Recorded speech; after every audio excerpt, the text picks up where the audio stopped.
Break के बाद स्वागत है आपका। बढ़ते हैं आगे और अब बात करते हैं अमेरिका की, जहां अमेरिका ने मध्य पूर्व में अपनी सैन्य ताकत बढ़ा दी है। पिछले 24 घंटे में अमेरिका ने 50 से ज्यादा फाइटर जेट क्षेत्र में भेजे हैं। ये कदम ऐसे समय में उठाया गया है जब अमेरिका और ईरान के बीच तेहरान के न्यूक्लियर प्रोग्राम को लेकर नई कूटनीतिक बातचीत जारी है। अमेरिकी अधिकारियों का कहना है कि ये तैनाती हवा और नौसैनिक का दोनों तरह की ताकत को मजबूत करने के लिए है। स्वतंत्र हवाई निगरानी और फ्लाइट ट्रैकिंग डेटा में कई F-22, F-35 और F-16 जेट्स के उड़ान भरते हुए रिकॉर्ड किए गए हैं। इनके साथ एयर रिफ्यूलिंग टैंकर भी देखे गए हैं जो लंबे समय तक ऑपरेशन करने की तैयारी का संकेत देते हैं। एक अमेरिकी अधिकारी ने कहा कि पिछले 24 घंटे में 50 से ज्यादा फाइटर जेट्स भेजे गए हैं। तो देखिए किस तरीके से मध्य पूर्व में जंग का ऐलान हो रहा है। क्या इसके संकेत मिल रहे हैं? क्या ये सवाल बार बार पूछे जा रहे हैं क्योंकि अमेरिका ने अपनी गतिविधियां बढ़ा दी हैं। ऐसे में क्या इसके माध्यम से अमेरिका करना चाहता है? क्या जंगी सायरन बज चुका है? ये भी बड़ा सवाल अब इसी के साथ बना हुआ है क्योंकि इससे पहले भी अमेरिका को लेकर खुले शब्दों में अपने बयान दे चुका है और साथ ही साथ ईरान का जो तनावपूर्ण स्थिति इस वक्त अमेरिका की बनी हुई है उससे तो यही अंदाजा लग सकता है कि अमेरिका कुछ बड़ा करना चाहता है। तो देखिए लगातार जहां एक तरफ न्यूक्लियर प्रोग्राम को लेकर नई कूटनीतिक बातचीत हो रही है तो अमेरिकी अधिकारियों का कहना है कि यह तैनाती हवा और नौसैनिक दोनों तरह की ताकत को मजबूत करने के लिए है। स्वतंत्र हवाई निगरानी और फाइटर ट्रैकिंग डेटा में कई जेट्स के उड़ान भरते हुए उन्हें रिकॉर्ड किए गए हैं। इनके साथ ही एयर रिफ्यूलिंग टैंकर भी देखे गए हैं जो लंबे समय तक ऑपरेशन करने की तैयारी का संकेत देते हैं। एक अमेरिकी अधिकारी ने कहा कि पिछले 24 घंटे 50 से ज्यादा फाइटर जेट्स भेजे गए हैं। तो ऐसे में बड़ा सवाल यही क्योंकि जहां लगातार अमेरिका ये कह रहा है कि ईरान को उनके साथ परमाणु जो समझौता है वो करना होगा वरना उसका अंजाम ठीक नहीं होगा। इस तरीके के बयान भी सुने गए और इसको लेकर दबाव बनाने का प्रयास अमेरिका की ओर से देखिए लगातार किया जा रहा है। इसी कड़ी में अमेरिका ने यह भी याद दिलाया ईरान को कि पिछले साल ही किस तरीके से हमला किया गया परमाणु क्षेत्र में ही। उससे समझ जाना चाहिए ईरान को कि हम क्या ताकत रखते हैं। तो इन सब के बीच, इन तनावों के बीच आखिर क्या ये समझौता रुक लेता है? लेकिन इसी के साथ क्योंकि मध्य पूर्व में जिस तरीके से तैनाती अमेरिका बढ़ाता हुआ नजर आ रहा है उससे भी कई संकेत अब मिल रहे हैं और इसीलिए पूछा जा रहा है कि क्या मध्य पूर्व में जंगी सायरन बज चुका है?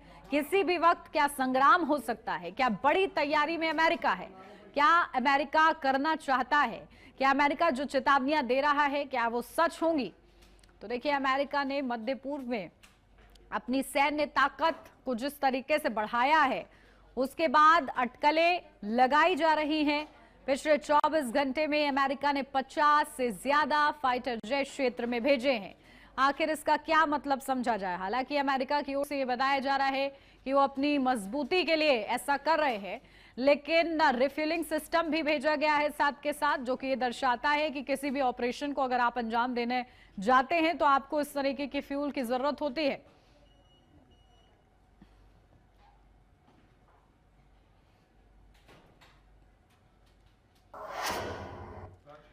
और अब खबर अमेठी से है जहां अमेठी के तिलोई ब्लॉक से सैकड़ों राम भक्त अयोध्या में रामलला के दर्शन पूजन के लिए पदयात्रा पर रवाना हुए।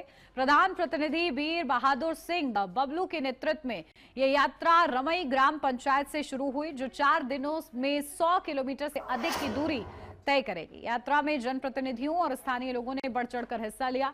रास्ते नारों के साथ श्रद्धालुओं का स्वागत किया गया। पदयात्रा प्रमुख ने इसे आस्था और सामाजिक एकता का प्रतीक बताया।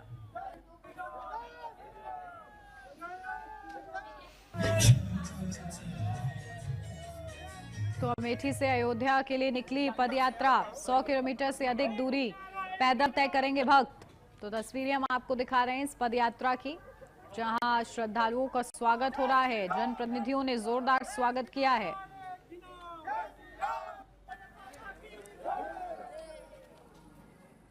मेरी संकल्प श्री राम दर्शन संकल्प पद यात्रा है जो कि 4 दिवस की है। 3 दिन हम लोग, पहला दिन हमारा पड़ाव खौरी है, दूसरा पड़ाव हमारा कुचेरा बाजार है, तीसरा पड़ाव हमारा सरयू घाट, चौथे दिन हम सभी राम भक्तों के साथ प्रभु श्री राम लला के दर्शन और हनुमानगढ़ी के दर्शन करेंगे। यही हमारी पद यात्रा का संकल्प है। 28 तारीख को हमारे इसी पद यात्रा के संकल्प के क्रम में 26 करीब 2 करोड़ की लागत से 26 जन उपयोगी योजनाओं का लोकार्पण माननीय राजा महेंकेश्वर शरण सिंह राज्य मंत्री द्वारा और माननीय मुन्ना सिंह ब्लॉक प्रमुख जी द्वारा और माननीय शैलेंद्र प्रताप सिंह एमएलसी के द्वारा किया जाएगा। छत्तीसगढ़ के बीजापुर में सुरक्षा बलों ने एक बड़ी नक्सल विरोधी कार्रवाई को अंजाम देते हुए विभिन्न स्थानों पर माओवादियों द्वारा बनाए गए कुल 12 स्मारकों को ध्वस्त कर दिया है। इस अभियान के दौरान सुरक्षा बलों ने 2 आईईडी भी बरामद किए, जिन्हें सुरक्षित रूप से निष्क्रिय कर दिया गया है। ये कार्रवाई माओवाद के प्रभाव को समाप्त करने और क्षेत्र में शांति और सुरक्षा स्थापित करने की दिशा में एक महत्वपूर्ण कदम है।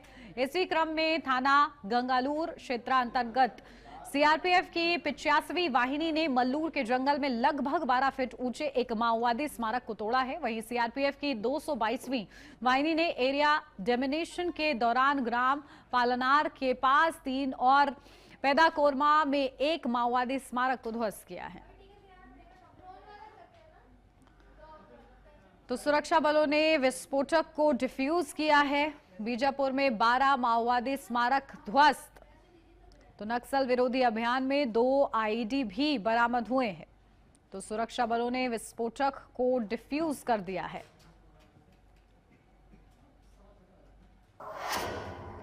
और इसी के साथ इस बुलेटिन में बस इतना ही। खबरों का सिलसिला आगे भी जारी रहेगा। आप देखते रहिए एचएनएन न्यूज़, जुनून सच दिखाने का।